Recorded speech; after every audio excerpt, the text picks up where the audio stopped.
I've been thinking about myself.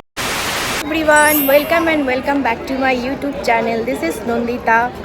আমরা কিন্তু সকালবেলা পুজো দিয়েছি আজকে। আমি সকাল থেকে ব্লগটা স্টার্ট করিনি, কারণ পুজো দেওয়ার টেনশন ছিল, আর প্রচণ্ড রোদ আজকে এখানে। পুজো দেওয়ার টেনশন ছিল, কারণ পুজোটা আমাদের ধরতে হবে ভোগের আগে। 12টা 12:30 1টার দিকে বন্দিত বন্ধ হয়ে যায়, সেই আগে ধরবো করে আমি একদমই ব্লগের দিকে আজকে ফোকাস করিনি। আমি বলছি যখন পুজো হবে দেন তখন থেকে ব্লগটা স্টার্ট করব। আমাদের পুজোটা অনেকক্ষণ হয়ে গেছে, প্রায় ঘন্টাখানেক হতে গেল। ফোন জুতো এখানে লাইন দিতে দিতেই টাইম চলে গেছে। তো এখন আমরা পুজো টুজো হয়ে গেছে, আমরা এখন খেতে যাচ্ছি। দেখা যাক কিছু খাওয়া যায়, কি খাওয়া যায় দেখি। ভালোভাবে পুজোটা দিয়েছি। আর একসময় গত বছর পৌষ মাসে এসে এত ভিড় ছিল, এইবার তো মাঘ মাসে শেষ হয়ে গেছে আই থিঙ্ক। তো এই জন্য ভিড়টা হালকা কম, ভিড় আছে কিন্তু। হ্যাঁ, এই তো ভোজনালয়, ভিড়টা কম, মানে ভিড়টা আছে, মানে ওরকমভাবে লাইনটাকে অতক্ষণ স্টে করাচ্ছে না এক জায়গায়, এগোচ্ছে।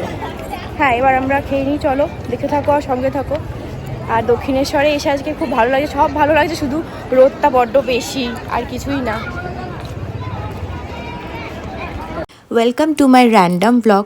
র্যান্ডম বললাম তার একটাই কারণ, এই ব্লগটা খুবই সিম্পল, আর আমি যতটা পারি দেখানোর খুব সিম্পলই চেষ্টা করেছি। আমরা গেছিলাম দক্ষিণেশ্বরের ভোজনালয় খেতে। ওখানে দেখো বাঙালিদের জন্য কোনো আইটেমই রাখেনি। মায়ের মন্দিরে যে বাঙালিদের জন্য কেন আইটেম রাখা হয় না আই ডোন্ট নো, বাট ওখানে এই ছোলে ভাটোরেটা মনে হলো ঠিকঠাক, যে ঠিক আছে এটা খাওয়াই যাবে। আমি তো কোনোদিনও ছোলে ভাটোরে খাইও নি, এখানে ফার্স্ট টাইম খেয়েছিলাম। আর ওখানে নিয়েছিলাম ম্যাঙ্গো শেক। এইগুলো আমরা মোটামুটি এইটুকু আমরা পুজোর পর লাঞ্চটা করে নিলাম, ছোটোখাটো অল্প। তারপরে আমরা অনেকক্ষণ হোল্ড করেছিলাম, কারণ বেলুড় মঠ তো আবার খোলে 3:30 4টে, ওরকমই 4টে 4:30টার দিকে বেলুড় মঠটা খোলে। তাই আমরা হোল্ড করে ওখানকার যে মার্কেটগুলো আছে ওখানে আমরা অনেকক্ষণ ছিলাম, ঘোরাঘুরিও করেছিলাম। ভাবছিলাম যদি কিছু কেনা যায়, তো সেরকম কিছু একটা পছন্দ হলো না, আর কেনাও হয়নি আমাদের। তারপর যখন হেঁটে আবার এদিকটা আসলাম, তখন দেখলাম প্রচুর হনুমান এসছে, সবাই কেউ খাওয়ার দিচ্ছে, কেউ দেখছে, মানে ভালো লাগছিলো দেখতে। প্রায় 3:30 বেজে গেছে, তখনও পুরো মুখের ওপর রোদটা পড়ছে, কারণ ওই টাইমটা রোদ থাকেও। আমরা বেলুড়ের জন্য টিকিট কেটেও নিয়েছি, লঞ্চে করে গেছিলাম। লাইফে ফার্স্ট আমি লঞ্চে চড়লাম, মানে ভেবেছিলাম খুব ভয় লাগবে লঞ্চে উঠলে, বাট একটুও ভয় লাগেনি। বেলুড় মঠটা দূর থেকে দেখতে ভীষণ ভালো লাগছিল। এটাও আমার ফার্স্ট টাইম বেলুড়ে আসা। আমরা এই জাস্ট বেলুড় মঠে আসলাম। অলিভ তাকাও, মানে আমি তো ফার্স্ট টাইম বেলুড় মঠে এসেছি, আমি কোনোদিনও আগে আসি, অনেক বছর আগে এসেছি, ও অনেক ছোট্টবেলায় এসেছিল, আমি ফার্স্ট টাইম এসেছি। জায়গাটা বেশ সামনে আসি। হ্যাঁ, জায়গাটা বেশ ভালো, সুন্দর জায়গা। চলো দেখাবো তোমাদের সব। তোমরাও আমার সাথে দেখো বেলুড় মঠটা। যখন ফার্স্টে ঢুকলাম না, এত সুন্দর লাগছিল মঠটাকে দেখতে। আর বিকেলবেলা প্রচুর লোকজন এসছে। আমি ভাবছিলাম, অলিভকে বলছিলাম যে দেখো এখানে আমার কাছে যদি বাড়িটা হতো, মানে আধ ঘন্টা 15 মিনিট কি 1 ঘন্টা ডিস্টেন্স হলেও, আমি তো প্রায় টাইম করে বিকেলবেলা এসে মঠে এসে টাইম স্পেন্ড করতাম, আরতি দেখতাম। আমার তো ভীষণ ভালো লাগে এগুলো। আর এখানে পুরো গোল্ডেন আওয়ারের টাইমেই গেছিলাম, আর এই টাইমটা কিন্তু প্রচুর ফটোস ভিডিওস খুব ভালো ওঠে। আর এখানে প্রচুর ফুল গাছ লাগানো, দেখো ফুল দেখতে আমি তো মানে ফুল গাছ যাই বলো না কেন আমার তো খুব ভালোই লাগে। তারপর গেছিলাম সোজা গঙ্গার পাড়ে বসতে। বাবারে এই হাই তোলা দেখে আমার হাসি পেয়ে গেছিলো। গঙ্গার পাড়ে দক্ষিণেশ্বরে প্রচুর ভিড় ছিল, ওখানটা আমরা নামিও নি, ভয় পাচ্ছিলাম নামতে। আর বসা তো দূরে থাক, কিন্তু বেলুড়ে গঙ্গার পাড়টা বেশ পরিষ্কার ছিল। ওখানটায় আমরা বেশ কিছুক্ষণ বসেছিলাম, সবাই বসেছিল। আই হোপফুলি তোমরা আমার ভিডিওতে একটুও বোর হচ্ছ না।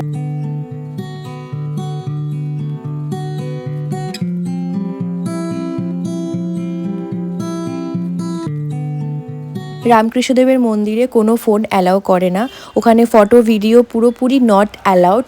তাই ওখানটায় কিছু করতে পারিনি। ওখানটা প্রায় 10-15 মিনিট বসেছিলাম।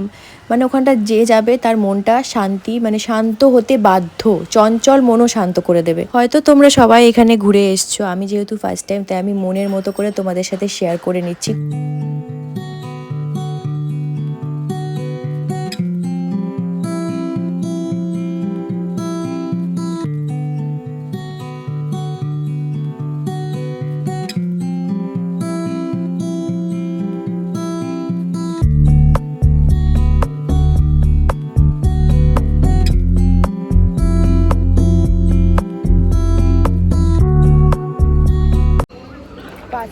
বেজে গেছে, 5:30 প্রায় বাজতে যাচ্ছে। এবার আমরা বেরিয়ে যাব বেলুড় মঠ থেকে। কারণ আমাদের বাড়ি ফিরতে হবে, আবার লঞ্চ পার করে দক্ষিণেশ্বর যাব, তারপর গাড়ি করে বাড়ি চলে যাবো। ভালোই লাগলো, দিনটা বেশ অন্যরকম কাটলো। তো যেটুকু যা করেছি, যেটুকু দেখানোর চেষ্টা করেছি, আমি অনেক কিছুভাবে যেভাবে দেখানোর চেষ্টা করেছি। আশা করি তোমাদের ভিডিওটা ভালোই লাগবে। চলো তাহলে।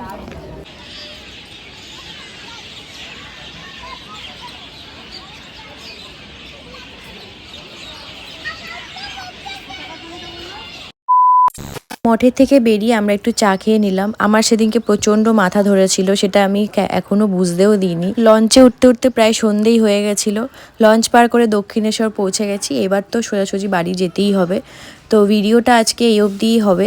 আর তোমরা আশা করি ভিডিওটা তোমাদের সবার ভালো লাগবে। ভালো লাগলে please do like, comment, share and subscribe to my channel. দেখা হবে অন্য কোনো ব্লগে। ততক্ষণ সবাই খুব ভালো থেকো, টাটা।